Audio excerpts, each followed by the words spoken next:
ओम शांति। आज प्यारे बाप दादा के अनमोल मधुर महावाक्य हैं 10 अप्रैल 2026। आज की मुरली के सार में तारनहार परम पिता ने कहा कि बाप आए हैं सारे भारत और आम सारी दुनिया को सैल्वेज करने। तो बाबा कहे अभी तुम बच्चे उस कार्य में मददगार बने हो, अब तुम बच्चों को ज्ञान सूर्य का उदय होना देखना है।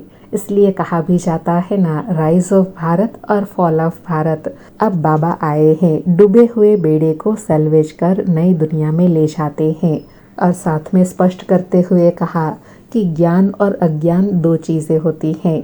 ज्ञान को कहा जाता है दिन और अज्ञान को कहा जाता है रात। सोजरा माना राइज, अंधियारा माना फॉल। अभी ज्ञान सूर्य बाप आकर ज्ञान अंजन देते हैं, इसलिए कहा जाता है ज्ञान अंजन सतगुरु दिया, अज्ञान अंधेर विनाश। और सर्विसेबल बच्चों के लिए विशेष कहा कि सर्विसेबल बच्चे जो हैं वह सारा दिन सर्विस के लिए दौड़ा दौड़ी करते रहते हैं। अपनी लौकिक सर्विस होते भी छुट्टी ले सर्विस में लग जाते हैं। बाबा कहे खास बच्चियाँ अगर ऐसी सेवा में लग जाए तो बहुत नाम निकाल सकती हैं। और साथ में कहा कि सर्विसेबल बच्चों की पालना तो अच्छी रीति होती ही है बाबा के घर में, क्योंकि बाबा का भंडारा भरपूर है। जिस भंडारे से खाया वह भंडारा भरपूर, काल कंटक सब दूर। इसलिए बाबा कहे सर्विसेबल बच्चों को निश्चिंत हो सेवा करनी है, क्योंकि उनका रिस्पॉन्सिबल स्वयं भगवान है। फिर अनासक्त बनने के साथ साथ बहुत गुह्य राज को स्पष्ट किया कि तुम आत्माओं की सगाई अभी हुई है परमपिता परमात्मा के साथ। तुम अभी संगम पर पियर घर में हो, फिर सतयुग जाएंगे ससुर घर। जैसे कन्या ससुर घर जाती है तो पुराने कपड़े सब छोड़ जाती हैं, ऐसे बाबा कहे अब तुम बच्चे नई दुनिया ससुर घर में जाते हो। तो बाबा कहे तुम तो सारी पुरानी दुनिया, पुराने संबंध, पुराने संस्कारों को छोड़ नई दुनिया में जाते हो। बाबा कहे तुम्हारे और उनके वनवाह में कितना फर्क है। और साथ में विशेष कहा कि जो सर्विसेबल बच्चे हैं वह सदा सर्विस में उछलते रहते हैं। ज्ञान सागर के बच्चे ऐसे भाषण करें जैसे बाबा उछलता है, ज्ञान वर्षा करते हैं। इसमें फंक नहीं होना है, अर्थात किसी भी बात में घबराना नहीं है। सुनते हैं प्यारे बाप दादा के मधुर महावाक्य। आज बाबा कहे मीठे बच्चे, बाप आए हैं भारत को सैल्वेज करने। तुम बच्चे इस समय बाप के मददगार बनते हो। भारत ही प्राचीन खंड है। आज मुरली से प्रश्न है, ऊंची मंजिल में रुकावट डालने वाली छोटी छोटी बातें कौन सी हैं? ऊंची मंजिल में रुकावट डालने वाली छोटी छोटी बातें कौन सी हैं? उत्तर में बाबा कहे अगर जरा भी कोई शौक है, अनासक्त वृत्ति नहीं है, अच्छा पहनने खाने में बुद्धि भटकती रहती है, तो यह बातें ऊंची मंजिल पर पहुंचने में अटक अर्थात रुकावट डालती हैं। इसलिए बाबा कहते बच्चे वनवाह में रहो, तुम्हें तो सब कुछ भूलना है, यह शरीर भी याद न रहे। ओम शांति। बच्चों को यह समझाया है कि यह भारत ही अविनाशी खंड है और इसका असल नाम ही है भारत खंड। हिंदुस्तान नाम तो बाद में पड़ा है। भारत को कहा जाता है स्पिरिचुअल खंड। यह प्राचीन खंड है। नई दुनिया में जब भारत खंड था तो और कोई खंड थे नहीं, मुख्य है ही इस्लामी, बौद्धी और क्रिश्चियन। अभी तो बहुत खंड हो गए हैं। भारत अविनाशी खंड है, उसको ही स्वर्ग हेवन कहते हैं। नई दुनिया में नया खंड एक भारत ही है। नई दुनिया रचने वाला परम पिता परमात्मा, स्वर्ग का रचयिता, हेवनली गॉड फादर। भारतवासी जानते हैं, क्या जानते हैं कि भारत अविनाशी खंड है। भारत स्वर्ग था। जब कोई मरता है तो कहते हैं स्वर्ग पधारा। समझते हैं स्वर्ग कहाँ ऊपर में है। दिलवाड़ा मंदिर में भी वैकुंठ के चित्र छत में दिखाते हैं। यह किसी की बुद्धि में नहीं आता कि भारत ही हेवन था, अब नहीं है, अब तो हेल है। तो यह भी अज्ञान ठहरा। ज्ञान और अज्ञान दो चीजें होती हैं। ज्ञान को कहा जाता है दिन, अज्ञान को रात। घोर सोजरा और घोर अंधियारा कहा जाता है। सोजरा माना राइज, अंधियारा माना फॉल। मनुष्य सूर्य का फॉल देखने के लिए सनसेट पर जाते हैं अब वह तो है हद की बात, इसके लिए कहा जाता है ब्रह्मा का दिन ब्रह्मा की रात। अब ब्रह्मा तो है प्रजापिता, तो जरूर प्रजा का पिता हुआ। ज्ञान अंजन सतगुरु दिया, अज्ञान अंधेर विनाश। यह बातें दुनिया में कोई नहीं जानते। बाबा कहे कौन सा ज्ञान अंजन की बात है, कौन आकर देते हैं, यह मनुष्य नहीं जानते। कौन सा अंधियारा मिटता है, यह भी नहीं जानते। बाबा कहे यह है नई दुनिया के लिए नई नॉलेज, हेवन के लिए हेवनली गॉड फादर की नॉलेज चाहिए। गाते भी हैं फादर इज नॉलेजफुल, तो टीचर हो गया। फादर को कहा जाता है पतित पावन, और कोई को पतित पावन कह नहीं सकते। श्री कृष्ण को भी नहीं कह सकते। फादर तो सबका एक ही है, श्री कृष्ण तो सबका फादर है नहीं। वह तो जब बड़ा हो शादी करे तब एक दो बच्चे का बाप बनेगा। राधे कृष्ण को प्रिंस प्रिंसेस कहा जाता है। कभी स्वयंवर भी हुआ होगा। शादी के बाद ही माँ बाप बन सकते हैं। उनको कभी कोई वर्ल्ड गॉडफादर नहीं कह सकते, क्योंकि गॉडफादर निराकार शिव को ही कहा जाता है। बाबा कहे वर्ल्ड गॉडफादर सिर्फ एक ही निराकार बाप को कहा जाता है। ग्रेट ग्रेट ग्रैंडफादर शिव बाबा को नहीं कहेंगे। ग्रेट ग्रेट ग्रैंडफादर है प्रजापिता ब्रह्मा, उनसे बिरादरी निकलती है। बाबा कहे ग्रेट ग्रेट ग्रैंडफादर ब्रह्मा बाबा हैं, क्योंकि मनुष्य सृष्टि का विस्तार उनके द्वारा होता है। वह शिव बाबा इनकॉर्पोरियल गॉडफादर निराकार आत्माओं का बाप है। निराकारी आत्माएं जब यहाँ शरीर में हैं, तब भक्ति मार्ग में पुकारती हैं। यह सब तुम नई बातें सुनते हो, यथार्थ रीति कोई भी शास्त्र में नहीं है। बाप कहते हैं मैं सन्मुख बैठ तुम बच्चों को समझाता हूँ। बाबा कहे यह नई नई गुह्य बातें मैं तुम बच्चों को सन्मुख बैठ समझाता हूँ। बाबा कहे फिर यह ज्ञान गुम हो जाता है। फिर जब बाप आए तब आकर यथार्थ ज्ञान सुनाए। बच्चों को ही सन्मुख समझाकर वर्षा देते हैं। फिर बाद में शास्त्र बनते हैं। यथार्थ तो बन न सके, क्योंकि सच की दुनिया ही खत्म हो, झूठ खंड हो जाता है। बाबा कहे यथार्थ बात जो हुबहू है उसका कोई शास्त्र क्यों नहीं बना सकता है, क्योंकि सच खंड समाप्त होकर झूठ खंड शुरू हो जाता है। तो झूठ खंड में झूठ का प्रभाव भी तो होगा ना। बाबा कहे तो झूठी चीज ही होंगी, क्योंकि उतरती कला ही होती है। सच से तो चढ़ती कला होती है। भक्ति है रात, अंधियारे में ठोकरें खानी पड़ती हैं, माथा टेकते रहते हैं। ऐसा घोर अंधियारा है। बाबा कहे अज्ञानता का इतना घोर अंधियारा है जो यथार्थ की नॉलेज ही नहीं है। यथार्थ क्या है वह समझ नहीं है। बाबा कहे मनुष्य को कुछ भी पता नहीं रहता, दर दर धक्के खाते रहते हैं। इस सूर्य का भी राइज और फॉल होता है, जो बच्चे जाकर देखते हैं। अब तो तुम बच्चों को ज्ञान सूर्य का उदय होना देखना है। राइज ऑफ भारत और डाउनफॉल ऑफ भारत। भारत ऐसा डूबता है जैसे सूर्य डूबता है, अर्थात उतरती कला ऐसे होती है जैसे सूर्य डूबता है। बाबा कहे सत्यनारायण की कथा में यह दिखाते हैं कि भारत का बेड़ा नीचे चला गया है, फिर बाप आकर उनको सैल्वेज करते हैं। तुम इस भारत को फिर से सैल्वेज करते हो, यह तुम बच्चे ही जानते हो। तुम निमंत्रण भी देते हो।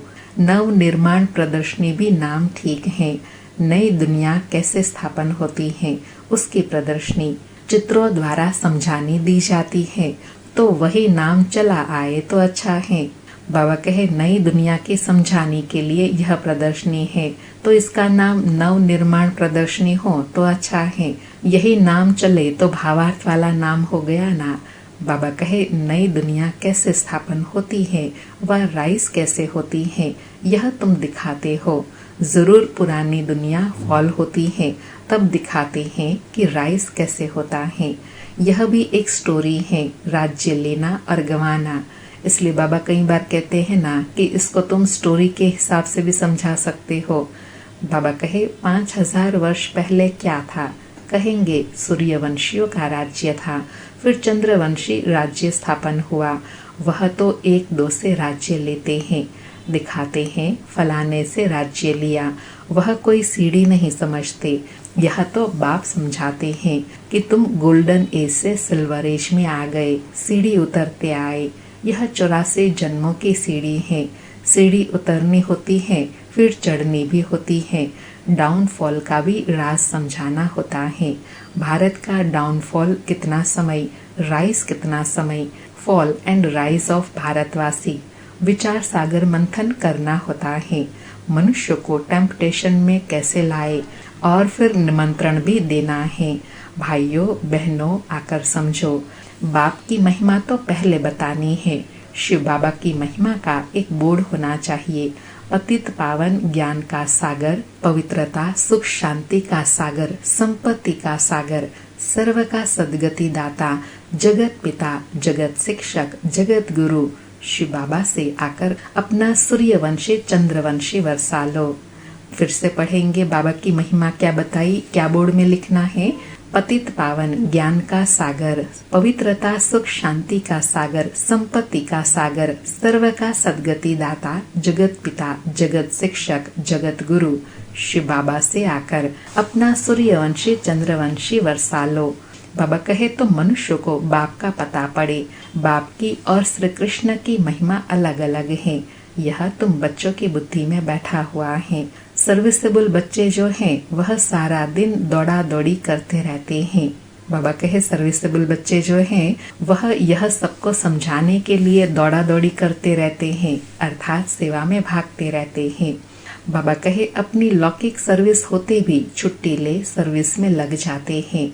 यह है ही ईश्वरीय गवर्नमेंट। खास बच्चियां अगर ऐसी सर्विस में लग जाए तो बहुत नाम निकाल सकते हैं। सर्विसेबल बच्चों की पालना तो अच्छी रीति होती ही रहती है, क्योंकि शिव बाबा का भंडारा भरपूर है। जिस भंडारे से खाया वह भंडारा भरपूर, काल कंटक दूर। बाबा गारंटी दे रहे हैं कि जो सर्विसेबल बच्चे हैं उनकी बाबा के यज्ञ से पालना होती रहेंगी। उनका भंडारा सदा भरपूर रहेगा, काल कंटक सब दूर रहेगा। बाबा कहे तुम हो शिववंशी, वह रचता है, यह रचना है। बाबुल नाम बहुत मीठा है, शिव साजन भी है ना। शिव बाबा की महिमा ही अलग है। बाबा फिर साथ में विशेष संबंध की स्मृति दिला रहे हैं कि बाबा रचयिता है, मात पिता गुरु साथी सखा है, लेकिन हमारा बाबुल भी है। बाबा कहे निराकार अक्षर लिखने से समझते हैं कि उनका कोई आकार नहीं है। बिलवेड मोस्ट शिव बाबा है, परम प्रिय तो लिखना ही है। इस समय लड़ाई का मैदान उनका भी है तो तुम्हारा भी है। शिव शक्तियाँ नॉन वायलेंस गाई जाती हैं, परंतु चित्रों में देवियों को भी हथियार दे हिंसा दिखा दी है। वास्तव में तुम योग अथवा याद के बल से विश्व की बादशाही लेते हो। हथियारों आदि की बात ही नहीं है। गंगा का प्रभाव बहुत है, बहुतों को साक्षात्कार भी होता है। भक्ति मार्ग में समझते हैं कि गंगा जल मिले तब उद्धार हो, इसलिए गुप्त गंगा कहते रहते हैं। कहते हैं बाण मारा और गंगा निकली। गौ मुख से भी गंगा दिखाते हैं। तुम पूछेंगे तो कहेंगे कि गुप्त गंगा निकल रही है। त्रिवेणी पर भी सरस्वती को गुप्त दिखाया है। मनुष्यों ने बहुत बातें बना दी हैं। यहाँ तो एक ही बात है, सिर्फ अल्फ बस। बाबा कहे भक्ति का तो बहुत विस्तार है, लेकिन ज्ञान में बाबा क्या कहते हैं, बस एक अल्फ बाप को याद करो। बाबा कहे अल्लाह आकर बहिष्ठ स्थापन करते हैं, खुदा हेवन स्थापन करते हैं, ईश्वर स्वर्ग स्थापन करते हैं। वास्तव में ईश्वर तो एक है। यह तो अपनी अपनी भाषा में भिन्न भिन्न नाम रख दिए हैं, परंतु यह समझते हैं कि अल्लाह से जरूर स्वर्ग की बादशाही मिलेंगी। यहाँ तो बाप कहते हैं मन मना भव। बाबा कहे स्वर्ग की बादशाही के लिए बाबा सिर्फ क्या कहते हैं, मन मना भव, मुझे याद करो। बाप को याद करने से वर्षा जरूर याद आएगा। रचता की रचना है ही स्वर्ग। ऐसे थोड़े ही कहेंगे कि राम ने नरक रचा। भारतवासियों को यह पता नहीं कि निराकार रचयिता कौन है। तुम जानते हो कि नरक का रचता रावण है, जिसको जलाते हैं। रावण राज्य में भक्ति मार्ग का सैपलिंग कितना बड़ा है। रावण का रूप भी बड़ा भयंकर बनाया है। बोलते भी हैं कि रावण हमारा दुश्मन है। बाप ने अर्थ समझाया है। पेशगिर अर्थात विस्तार बड़ा है तो रावण का शरीर भी बड़ा बनाते हैं। शिव बाबा तो बिंदी है। बाबा ने कितनी गुह्य बात स्पष्ट किया कि रावण का चित्र बड़ा बनाते हैं क्योंकि उसका विस्तार बहुत बड़ा है बुराइयों और अवगुणों का। शिव बाबा तो बिंदी है। बाबा कहे परंतु चित्र बड़ा बना दिया है, नहीं तो बिंदी की पूजा कैसे हो। पुजारी तो बनना है ना। आत्मा के लिए तो कहते हैं भ्रकुटी के बीच में चमकता है अजब सितारा, और फिर कहते हैं आत्मा सो परमात्मा, तो फिर हजारों सूर्यों से ज्यादा तेज कैसे होगा। आत्मा का वर्णन तो करते हैं लेकिन समझते नहीं। अगर परमात्मा 1000 सूर्य से तेज हैं तो हर एक में प्रवेश कैसे करे।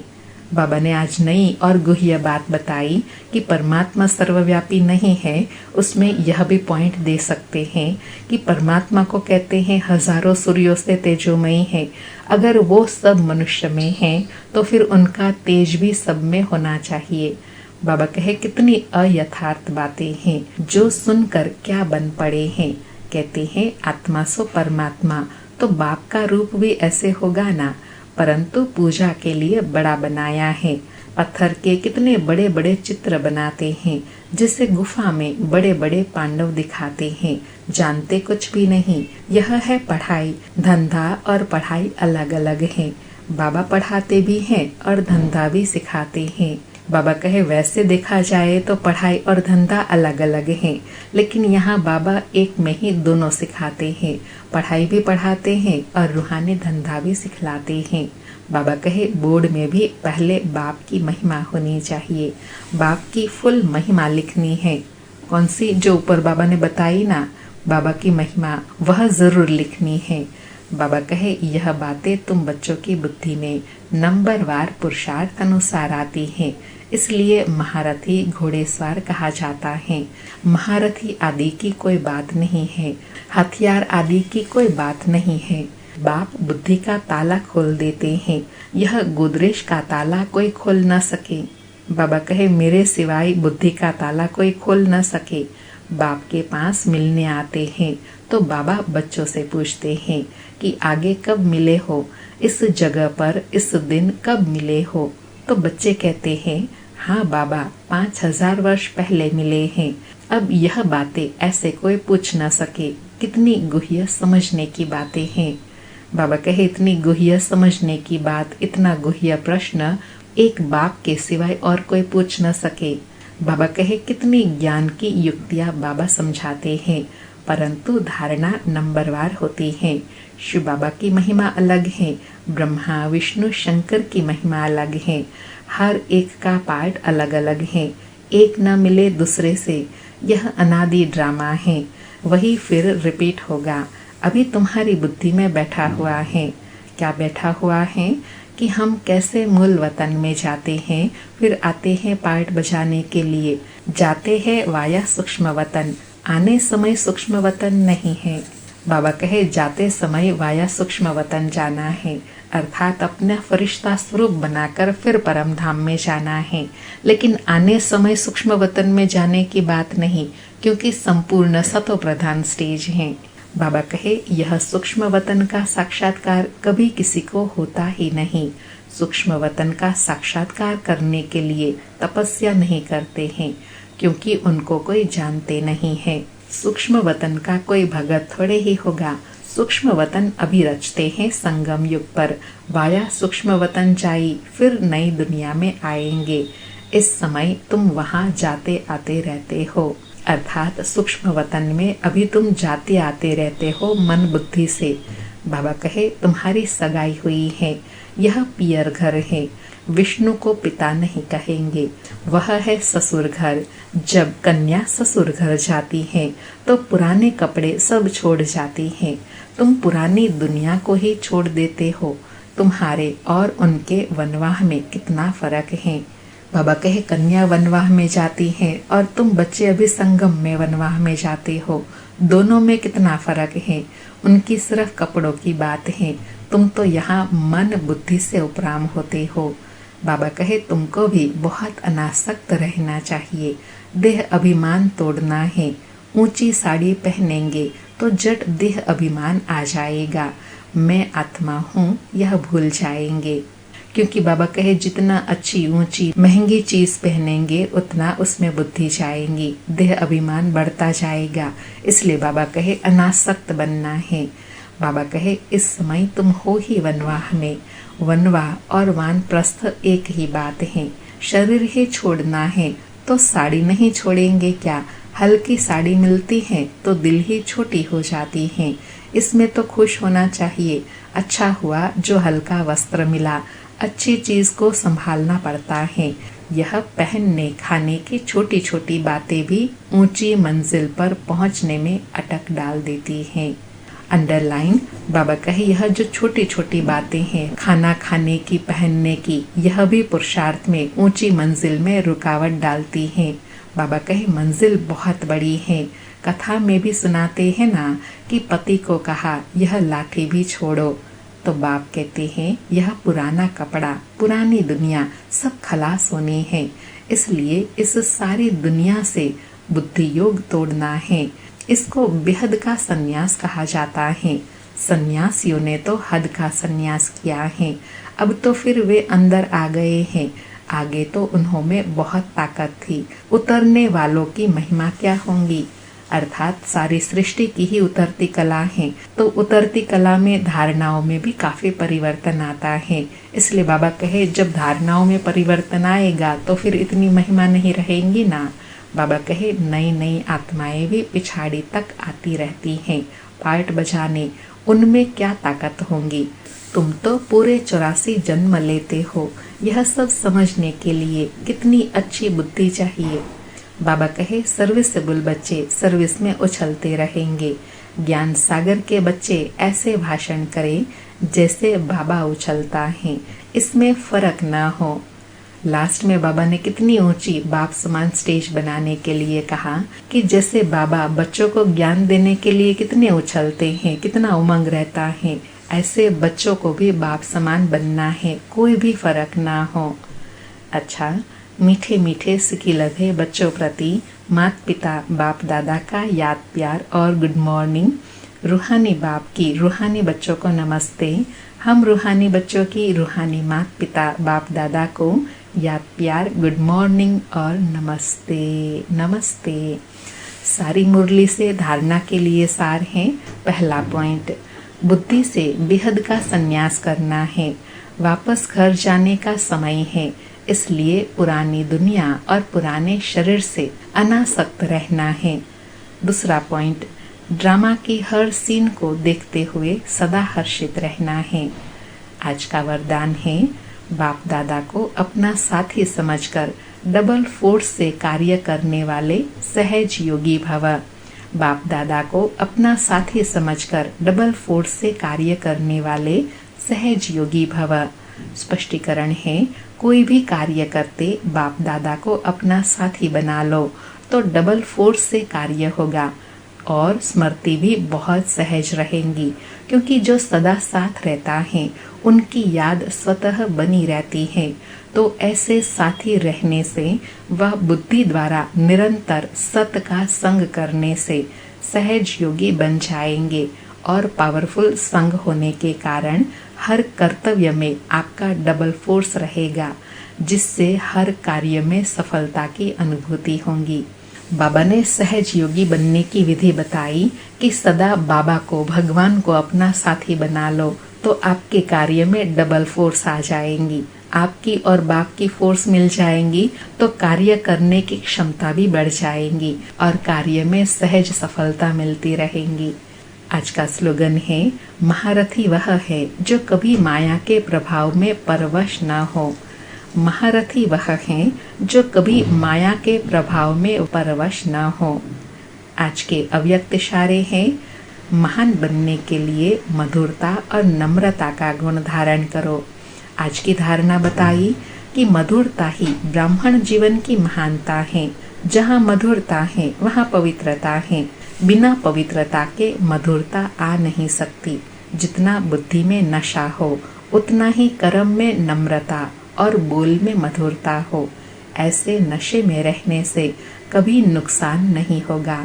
सिद्धि को पाने वाले स्वयं को नम्रचित निर्माण, हर बात में अपने आप को गुणग्राही और मधुरता संपन्न बनाएंगे। बाबा कहे हर कार्य में सिद्धि कब मिलेंगी? जब रूहानी नशे में रहने के साथ साथ बोल में नम्रता और मधुरता हो। अच्छा, ओम शांति। शुक्रिया बाबा, शुक्रिया।